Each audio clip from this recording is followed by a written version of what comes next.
Everyone, Sarah Strackhouse here. I'm here with Leigh Richardson, who is the founder of the Brain Performance Center, and today we're talking a little bit about memory. So a lot of us have some issues on random days remembering, they have just one day where you are very forgetful.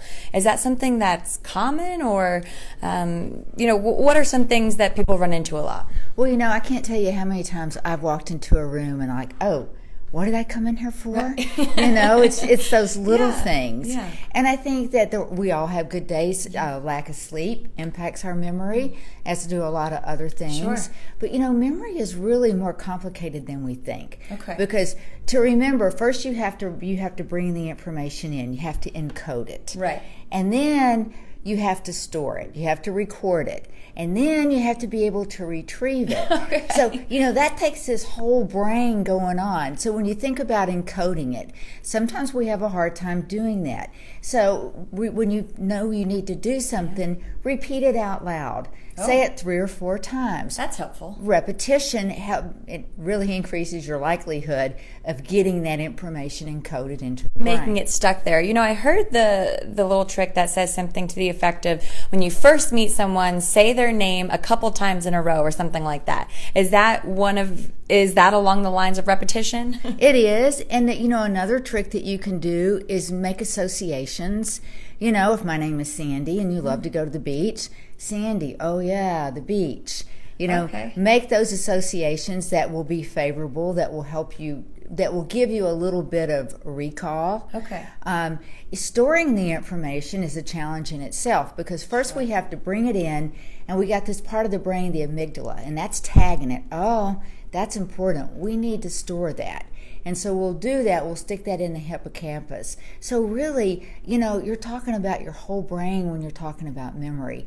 And when you're storing things, it's easier to, maybe with numbers, to break them down. Sure. And it's easy to remember a phone number. We're used to looking at numbers that way. Right. So if you have a long string of numbers, try breaking them down, putting them into little bits, and that's another way to make it easier. Oh, that's smart. I remember, when I used to first call a friend on the cell phone, or used to, when I was younger, have to pick up the home phone and dial someone's number. I could remember everyone's. I still remember my, best friend from when I was 6. Now, if you had to ask me who someone number was that I call all the time, and I would have no idea. No, because that's in your phone. Yeah. It's changed. Everything has changed. Yeah. And, we need to keep up with those things, though. And the nice thing about our phones is we can make notes in them. And we're a lot better with recognition than we are recall. So make some notes of what you need to do and put those in your phone. We've got to learn to use technology to help us. Yeah. Not make us forgetful of phone numbers. Absolutely. What are some other tips or tricks that you can give us to make memory a little easier for some of us? Well, I think just general good brain health. Mm-hmm. Sleep is very important. As we age, it's normal that the structure, that all changes in the brain. And be aware of that. Do, nutrition, sleep. If you're on medication, if you're on a sedative, that certainly can make the brain a little more sluggish. Right. So be aware of what you have going on, and exercise good brain health. Read. Try to read every day. Do a crossword puzzle. Learning will help keep the brain, keep those neural pathways wide open. I have a question. I've always heard, obviously, nutrition is good for the body, the soul, the brain. How important is nutrition when it comes to brain power and memory? Well, the brain is this little 3-pound thing, Right. But it uses probably 60 to 80% of the energy that we get from nutrition. Wow. So it's not only is it important what we eat, but when we eat.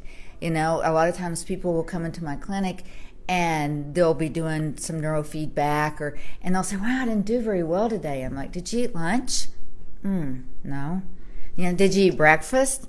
Maybe. Right. So Yeah. everything you do how well you do it depends on how well that brain is working. So maybe if you're going in before a big presentation or before a big test, if you're in school, you should eat kind of right before that event. Well, you need to have some protein in the body. That is for sure. Yeah. You got to keep those neurons and dendrites wiring and firing. And then I always also hear, you're talking about sleep.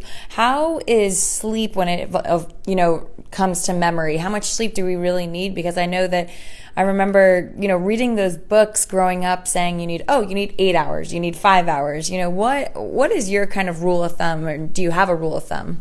Well, I think it's more important the quality of the sleep than the quantity of it, because when you're sleeping, that's when the brain has these little glial cells that come out and they clean up all the toxic waste. Yeah. So giving the brain the ability, sleep gives the brain the ability to clean itself. Oh. And I think, if you can get 4 or 5 hours of good sleep, you're far better off than 8 or 9 hours of poor sleep. Oh, that's good advice, definitely. Anything else you think people would want to know when it comes to memory and brain tips and tricks? Well, use it or you'll lose it. That's a good saying. Yeah, I love that. All right, Leigh, thanks so much. Thank you for having me. Yeah.